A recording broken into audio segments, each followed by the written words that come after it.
जिसको बोध का उदय होने पर, जागने पर स्वप्न के समान भ्रम की निवृत्ति हो जाती है, उस एकमात्र सुख स्वरूप शांत प्रकाश को नमस्कार है।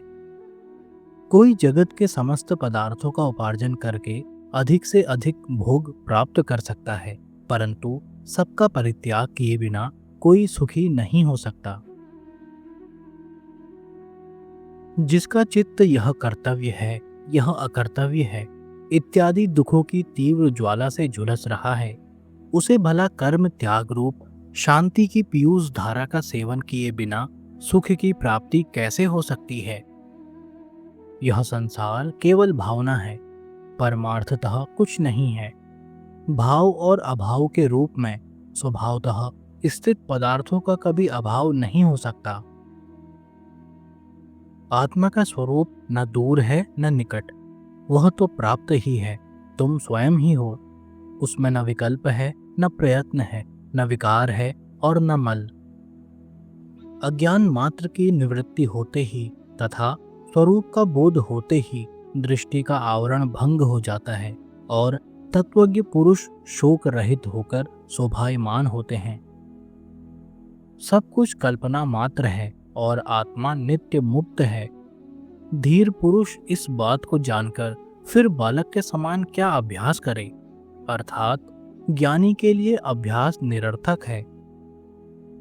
आत्मा ही ब्रह्म है और भाव अभाव कल्पित हैं। ऐसा निश्चय होते ही निष्काम ज्ञानी फिर क्या जाने, क्या कहे, क्या करे। सब आत्मा ही है, ऐसा निश्चय करके जो चुप हो जाए, उस पुरुष के लिए यह मैं हूं, यह मैं नहीं हूं इत्यादि विकल्पनाएं शांत हो जाती हैं। अपने स्वरूप में स्थित होकर शांत हुए तत्वज्ञ के लिए न विक्षेप है और न तो एकाग्रता, न ज्ञान है न अज्ञान, न सुख है और न दुख। जो तत्वज्ञ योगी स्वभाव से ही निर्विकल्प हैं, उसके लिए अपने राज्य में अथवा भिक्षा में, लाभ हानि में, भीड़ में अथवा सूने जंगल में कोई अंतर नहीं है। यह कर लिया और वह कार्य शेष है।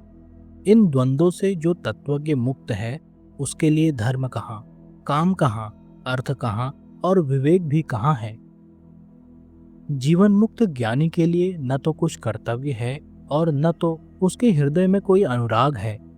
जिस प्रकार जीवन बीते वही उसकी स्थिति है। जो महात्मा समस्त संकल्पों की सीमा पर विश्राम कर रहा है, अर्थात साक्षी मात्र है, उसके लिए अज्ञान कहाँ, विश्व कहाँ, ध्यान कहाँ और मुक्ति भी कहाँ है। जिसने इस विश्व को कभी यथार्थ देखा हो, वह कहा करे कि यह नहीं है, नहीं है। जिसे विषय वासना ही नहीं है, वह क्या करे, वह तो देखता हुआ भी नहीं देखता। जिसने अपने से भिन्न परम ब्रह्म को देखा हो, वह इस तरह चिंतन किया करे कि मैं ही ब्रह्म हूँ, सोहम सोहम। किंतु जिसे कुछ दूसरा दिखता ही नहीं, वह निश्चिंत क्या चिंतन करे। जिसने अपने स्वरूप में कभी विक्षेप देखा हो, वही निरोध करे। तत्वज्ञ पुरुष तो कभी विक्षिप्त ही नहीं हुआ, उसके लिए कुछ साध्य ही नहीं है, फिर वह क्या करे। तत्वज्ञ पुरुष तो संसारियों से उल्टा ही होता है। वह सामान्य लोगों जैसा व्यवहार करता हुआ भी अपने स्वरूप में न समाधि देखता है, न विक्षेप और न तो लेप ही। तत्वज्ञ पुरुष भाव और अभाव से रहित, तृप्त एवं वासना रहित होता है। लोक दृष्टि से सीधा उल्टा बहुत कुछ करते रहने पर भी वस्तुतः वह कुछ नहीं करता। तत्वज्ञ पुरुष का प्रवृत्ति अथवा निवृत्ति से दुराग्रह नहीं होता है। जब जो सामने आ जाता है, तब उसे करके वह मौज से रहता है। ज्ञानी पुरुष वासना, आलंबन, परतंत्रता आदि के बंधनों से सर्वथा मुक्त होता है। प्रारब्ध रूपी वायु के वेग से उसका शरीर उसी प्रकार गतिशील रहता है जैसे वायु वेग से सूखा पत्ता। संसार मुक्त पुरुष को न कभी हर्ष होता है और न विषाद। उसका मन सर्वदा शीतल रहता है और वह सदेह होने पर भी विदेह के समान शोभायमान होता है। जिसका अंतःकरण शीतल एवं स्वच्छ है, जो आत्माराम है, उस धीर पुरुष की न तो किसी वस्तु के त्याग की इच्छा होती है और न तो कभी कुछ पाने की आशा। जिस धीर का चित्त स्वभाव से ही शून्य अर्थात निर्विषय है, वह साधारण पुरुष के समान प्रारब्धवश बहुत से काम करता रहता है, परंतु न उसे मान होता है और न तो अपमान ही। यह कर्म शरीर ने किया है, मैंने नहीं, मैं तो शुद्ध स्वरूप हूँ। इस प्रकार जिसने निश्चय कर लिया है, वह कर्म करता हुआ भी नहीं करता। सुखी एवं श्रीमान जीवन मुक्त पुरुष असत्यवादी विषयी के समान काम करता है, परंतु विषयी नहीं होता। यह तो संसार का कार्य करता हुआ भी अतिशय शोभा को प्राप्त होता है। जो धीर पुरुष अनेक विचारों से थककर अपने स्वरूप में विश्राम पा चुका है, वह न कल्पना करता है, न जानता है, न सुनता है और न देखता है। ज्ञानी महापुरुष समाहित चित्त में आग्रह न होने के कारण मुमुक्षु नहीं और विक्षेप नहीं होने के कारण विषयी नहीं है। मेरे सिवाय जो कुछ दिख रहा है सब कल्पित ही है, ऐसा निश्चय करके सबको देखता हुआ वह वास्तव में ब्रह्म ही है। जिसके भीतर अहंकार है, वह देखने में कर्म न करे तो भी करता है, पर जो धीर पुरुष निरहंकार है, वह सब कुछ करते हुए भी कर्म रहित है। मुक्त पुरुष के चित्त में न उद्वेग है, न संतोष है और न कर्तव्य का अभिमान ही रहता है। उसके चित्त में न आशा है, न संदेह। वास्तव में ऐसे चित्त की ही शोभा है। जीवन मुक्त का चित्त ध्यान से विरत होने के लिए और व्यवहार करने के लिए प्रवृत्त नहीं होता है, किंतु निमित्त शून्य होने पर भी वह ध्यान से विरत ही होता है और व्यवहार भी करता है। बुद्धि शून्य पुरुष यथार्थ तत्व का वर्णन सुनकर और अधिक मूढ़ता को प्राप्त होता है अथवा संकुचित हो जाता है। कभी कभी तो कोई कोई बुद्धिमान पुरुष भी उसी मूढ़ के समान व्यवहार करने लगते हैं। मूढ़ पुरुष बार बार एकाग्रता तथा निरोध का अभ्यास करते रहते हैं। धीर पुरुष सुषुप्त के समान अपने स्वरूप में स्थित रहते हुए कुछ भी कर्तव्य रूप से नहीं देखते। मूढ़ पुरुष प्रयत्न से अथवा प्रयत्न त्याग से शांति नहीं प्राप्त करता। प्रज्ञावान पुरुष तत्व के निश्चय मात्र से शांति प्राप्त कर लेता है। आत्मा के संबंध में जो लोग अभ्यास में लग रहे हैं, वे अपने शुद्ध, बुद्ध, प्रिय, पूर्ण, निष्प्रपंच और निरामय ब्रह्म स्वरूप को बिल्कुल ही नहीं जानते हैं। अज्ञानी मनुष्य कर्म रूप अभ्यास के द्वारा मुक्ति नहीं पा सकता और ज्ञानी कर्म रहित होने पर भी केवल ज्ञान से मुक्ति प्राप्त कर लेता है। अज्ञानी को ब्रह्म साक्षात्कार नहीं हो सकता, क्योंकि वह ब्रह्म होना चाहता है। ज्ञानी पुरुष इच्छा न करने पर भी परब्रह्म बोध स्वरूप रहता है। अज्ञानी निराधार आग्रहों में पड़कर संसार का पोषण करते रहते हैं। ज्ञानियों ने समस्त अनर्थों की जड़ संसार सत्ता का ही सर्वथा उच्छेद कर दिया है।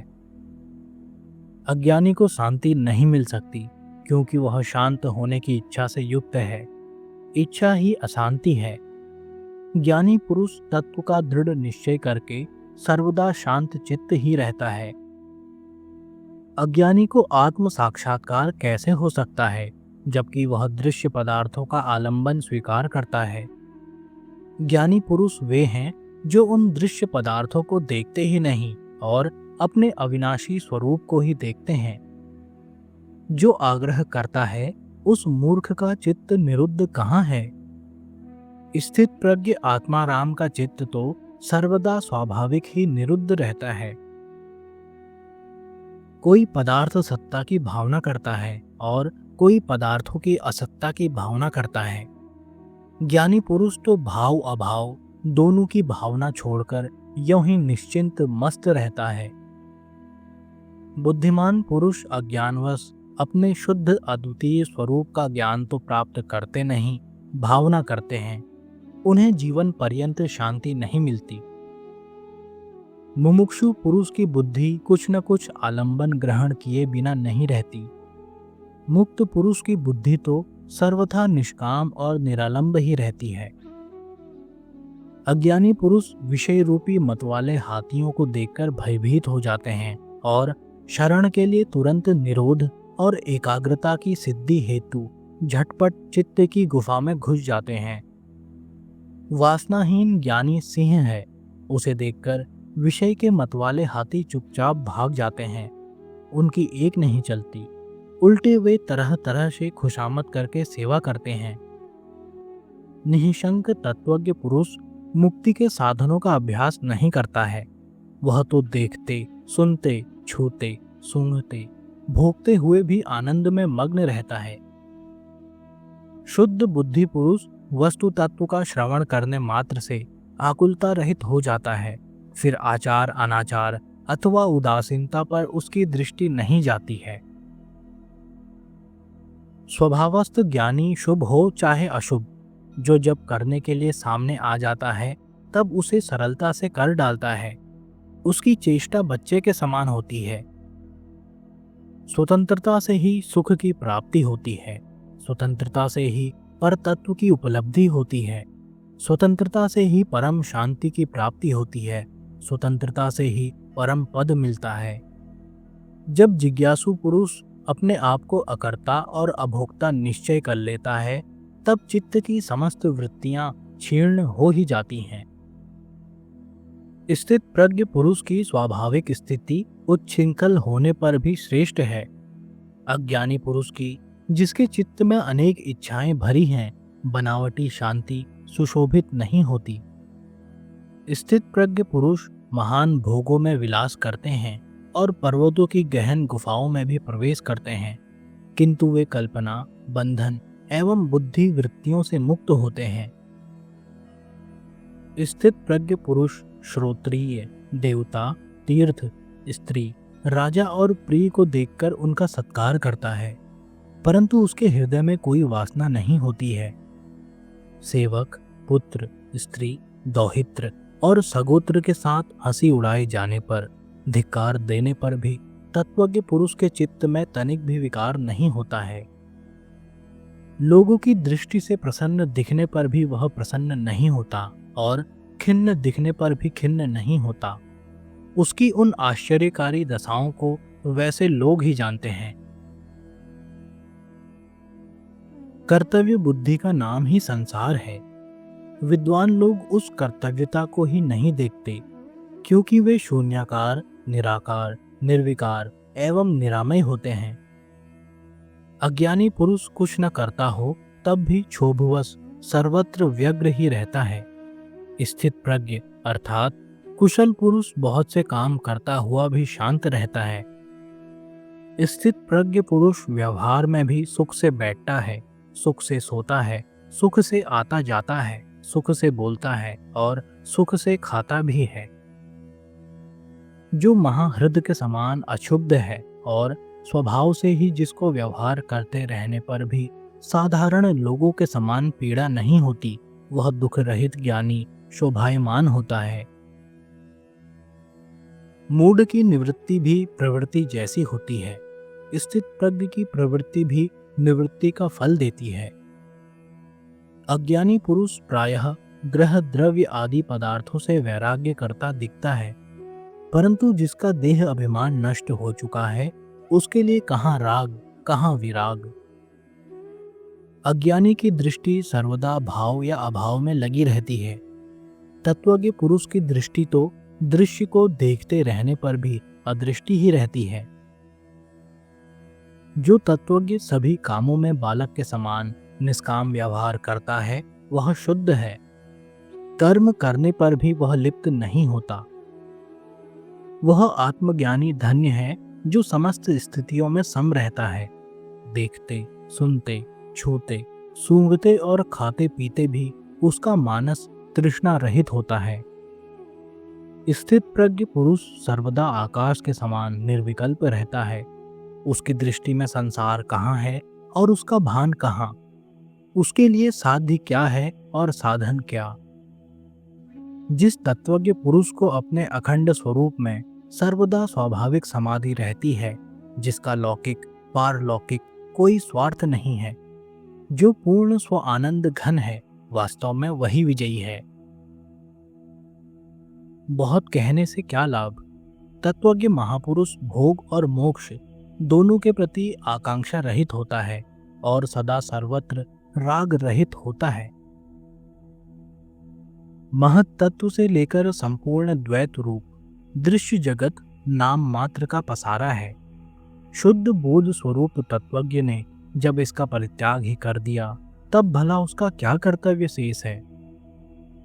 यह संपूर्ण दृश्य प्रपंच ब्रह्मात्र है, यह कुछ नहीं है। ऐसे महान निश्चय से संपन्न शुद्ध पुरुष दृश्य की स्फूर्ति से भी रहित हो जाता है और स्वभाव से ही शांत हो जाता है।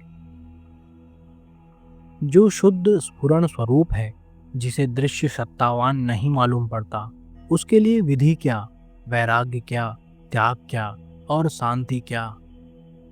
जो अनंत रूप से स्वयं ही स्फुरित होता है और प्रकृति की पृथक सत्ता को नहीं देखता है, उसके लिए बंध कहाँ, मोक्ष कहाँ, हर्ष कहाँ और विषाद कहाँ। संसार का पर्यवसान है बुद्धि और यहाँ मात्र माया का विवर्त है। इस तत्व को जानने वाला पुरुष काम, ममता और अहंकार से रहित होकर शोभा पाता है। जो तत्वज्ञ संताप से रहित अपने अविनाशी स्वरूप को जानता है, उसके लिए विद्या कहाँ, विश्व कहाँ, देह कहाँ और अहंता ममता कहाँ। अज्ञानी पुरुष यदि निरोध आदि अभ्यासों को छोड़ देता है, तो वह दूसरे ही क्षण बड़े बड़े मनोरथ और प्रलाप करने लगता है। अज्ञानी ब्रह्म और आत्मा के एकता रूप तत्व का श्रवण करके भी अपनी मूर्खता का परित्याग नहीं करता। वह बाहर तो प्रयत्न से कुछ क्षण के लिए निःसंकल्प हो जाता है, परंतु उसके भीतर विषयों की लालसा का बीज बना ही रहता है। आत्मज्ञान से जिसकी कर्म वासना गल गई है, वह लोक दृष्टि से कर्म करता रहे तो भी उसके कुछ करने अथवा कहने के लिए कोई अवसर नहीं मिलता। वास्तव में वह अकर्ता और अवक्ता ही है। जो स्थित प्रज्ञ सर्वदा निर्विकार अतएव निरांतक है, उसके लिए अज्ञान कहाँ, ज्ञान कहाँ और त्याग कहाँ। उसके लिए किसी का अस्तित्व नहीं रहता। तत्वज्ञ को धैर्य कहाँ, विवेक कहाँ और निर्भयता भी कहाँ। उसका स्वभाव अनिर्वचनीय होता है। वास्तव में तो वह स्वभाव रहित होता है। स्थित प्रज्ञ पुरुष के लिए न स्वर्ग है, न नरक और न जीवन मुक्ति। इस संबंध में बहुत कहने से क्या लाभ। वस्तु तत्व के साक्षात्कार की दृष्टि से कुछ नहीं है। स्थित प्रज्ञ का चित्त ऐसा शीतल रहता है मानो उसमें अमृत ही भर रहा हो। न वह लाभ की अभिलाषा करता है और न हानि का शोक। स्थित प्रज्ञ पुरुष न संत की स्तुति करता है, न दुष्ट की निंदा। वह दुख एवं सुख में सम रहता है, अपने आप में तृप्त रहता है और वह अपने लिए कुछ कर्तव्य नहीं देखता। स्थित प्रज्ञ न संसार से द्वेष करता है और न तो आत्मदर्शन ही करना चाहता है। वह हर्ष एवं रोष से रहित होता है। वह सामान्य रूप से न तो मृत है न जीवित। जो पुत्र स्त्री आदि के प्रति स्नेह रहित है, विषयों के प्रति निष्काम है और अपने शरीर के लिए भी निश्चिंत है, जिसे किसी वस्तु की आशा नहीं है, ऐसा वह ज्ञानी शोभायमान होता है। जहाँ सूर्यास्त हुआ वहाँ सो गया, जहाँ मौज हुई वहीं विचर गया, जो सामने आया वैसा व्यवहार कर लिया। इस प्रकार स्थित प्रज्ञ सर्वत्र संतुष्ट होता है। जो अपने स्वतः सिद्ध स्वरूप की भूमि में विश्राम करके समस्त प्रपंच का बाध कर चुका है, उस स्थित प्रज्ञ महात्मा को शरीर नष्ट हो जाए अथवा बना रहे, ऐसी चिंता नहीं होती। ज्ञानी पुरुष अकिंचन, स्वेच्छाचारी, निर्द्वंद और संदेह रहित होता है। वह किसी भी पदार्थ में आसक्त नहीं होता। वह तो केवल आनंद में विहार करता है। स्थित प्रज्ञ की हृदय ग्रंथि खुल जाती है। रजोगुण तमोगुण धुल जाते हैं। वह मिट्टी के ढेले, पत्थर और सोने को समदृष्टि से देखता है। उसको कहीं ममता नहीं होती। वास्तव में वही शोभा पाता है। जो प्रपंच की किसी वस्तु पर ध्यान नहीं देता, जो आत्मतृप्त है, उसके हृदय में तनिक भी वासना नहीं होती। ऐसी मुक्त आत्मा की बराबरी किसके साथ की जा सकती है? वासनाहीन स्थित प्रज्ञ पुरुष के अतिरिक्त ऐसा और कौन है जो जानता हुआ भी न जाने, देखता हुआ भी न देखे और बोलता हुआ भी न बोले? राजा हो चाहे रंक, जो निष्काम है वही शोभा पाता है। जिसकी दृश्य पदार्थों में शुभ और अशुभ बुद्धि समाप्त हो गई है, वही निष्काम है। तत्वज्ञ निष्कपट, सरल और कृतकृत्य होता है। उसके लिए स्वच्छंदता कहाँ, संकोच कहाँ और तत्व निश्चय भी कहाँ। जो अपने स्वरूप में विश्राम करके तृप्त है, किसी वस्तु की आशा नहीं करता, आतिर रहित है, वह अपने अंतःकरण में जिस आनंद का अनुभव करता है, वह कैसे किसको बतलाया जाए। स्थित प्रज्ञ पुरुष प्रत्येक पद पर तृप्त रहता है। वह सोकर भी नहीं सोता, वह स्वप्न देखकर भी नहीं देखता और वह जागृत अवस्था में रहने पर भी वस्तुतः नहीं जागता। तत्वज्ञ सचिंत होने पर भी निश्चिंत होता है, इंद्रियवान होने पर भी निरिंद्रिय है, बुद्धिमान होने पर भी बुद्धिहीन है और साहंकार होने पर भी निरअहंकार रहता है। तत्वज्ञ न सुखी होता है न दुखी, न विरक्त होता है न अनुरक्त। वह न मुमुक्षु है न मुक्त, न कुछ है न कुछ नहीं। तत्वज्ञ विक्षेप में भी विक्षिप्त नहीं होता, समाधि में भी समाधि स्थित नहीं रहता। वह जड़ता में जड़ नहीं है और पांडित्य में भी पंडित नहीं है।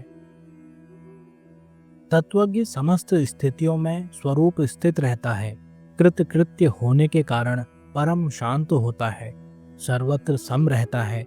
तृष्णा का अभाव होने के कारण वह क्या किया क्या नहीं किया, इन बातों का स्मरण नहीं करता। वंदना करने से वह प्रसन्न नहीं होता, निंदा करने से क्रुद्ध नहीं होता, मृत्यु से उद्वेग नहीं करता और जीवन का अभिनंदन नहीं करता। शांत चित्त तत्वज्ञ न तो जन समूह की ओर दौड़ता है और न जंगल की ओर। जहां जिस स्थिति में वह होता है, वहां समचित्त ही रहता है। राजा जनक कहते हैं, तत्व विज्ञान की चिमटी द्वारा विभिन्न प्रकार के सुझावों रूपी कांटों को मेरे द्वारा हृदय के आंतरिक भागों से निकाला गया। अपनी महिमा में स्थित मेरे लिए क्या धर्म है और क्या काम है, क्या अर्थ है और क्या विवेक है, क्या द्वैत है और क्या अद्वैत है। अपनी महिमा में स्थित मेरे लिए क्या अतीत है और क्या भविष्य है और क्या वर्तमान ही है, क्या देश है और क्या काल है। अपनी महिमा में स्थित मेरे लिए क्या आत्मा है और क्या अनात्मा है, तथा क्या शुभ और क्या अशुभ है, क्या विचारयुक्त होना है और क्या निर्विचार होना है। अपनी महिमा में स्थित मेरे लिए क्या स्वप्न है और क्या सुषुप्ति तथा क्या जागरण है और क्या तुरीय अवस्था है अथवा क्या भय ही है। अपनी महिमा में स्थित मेरे लिए क्या दूर है और क्या पास है, तथा क्या बाह्य है और क्या आंतरिक है, क्या स्थूल है और क्या सूक्ष्म है। अपनी महिमा में स्थित मेरे लिए क्या मृत्यु है और क्या जीवन है, तथा क्या लौकिक है और क्या पारलौकिक है, क्या लय है और क्या समाधि है। अपनी आत्मा में नित्य स्थित मेरे लिए जीवन के 3 उद्देश्य निरर्थक हैं। योग पर चर्चा अनावश्यक है और विज्ञान का वर्णन अनावश्यक है। राजा जनक कहते हैं, मेरे निष्कलंक स्वरूप में 5 महाभूत कहाँ हैं या शरीर कहाँ है और इंद्रिया या मन कहाँ है, शून्य कहाँ है और निराशा कहाँ है। सदा सभी प्रकार के द्वंद्वों से रहित मेरे लिए क्या शास्त्र हैं, और क्या आत्मज्ञान अथवा क्या विषय रहित मन ही है, क्या प्रसन्नता है या क्या संतोष है, क्या विद्या है या क्या अविद्या, क्या मैं है या क्या वह है, और क्या मेरा है, क्या बंधन है और क्या मोक्ष है, या स्वरूप का क्या लक्षण है, क्या प्रारब्ध कर्म है और क्या जीवन मुक्ति है, सर्वदा विशेषता परिवर्तन से रहित मुझ में क्या शरीरहीन कैवल्य है, सदा स्वभाव से रहित मुझ में कौन करता है और कौन भोगता, क्या निष्क्रियता है और क्या क्रियाशीलता, क्या प्रत्यक्ष है और क्या अप्रत्यक्ष, अपने अद्वैत दूसरे से रहित स्वरूप में स्थित मेरे लिए क्या संसार है और क्या मुक्ति की इच्छा, कौन योगी है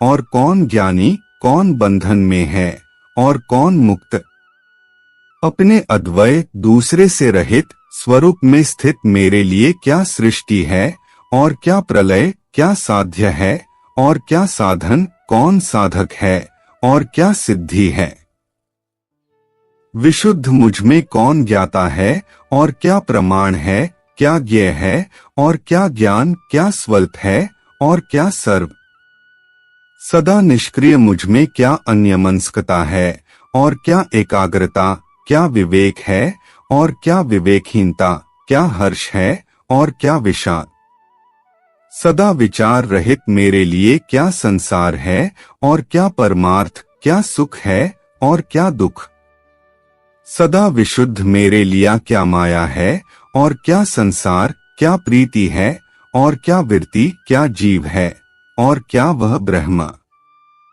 अचल विभाग रहित और सदा स्वयं में स्थित मेरे लिए क्या प्रवृत्ति है और क्या निवृत्ति, क्या मुक्ति है और क्या बंधन, विशेषण रहित कल्याण रूप मेरे लिए क्या उपदेश है और क्या शास्त्र, कौन शिष्य है और कौन गुरु और क्या प्राप्त करने योग्य ही है, क्या है और क्या नहीं, क्या अद्वैत है और क्या द्वैत, अब बहुत क्या कहा जाए, मुझ में कुछ भी भाव नहीं उठता है।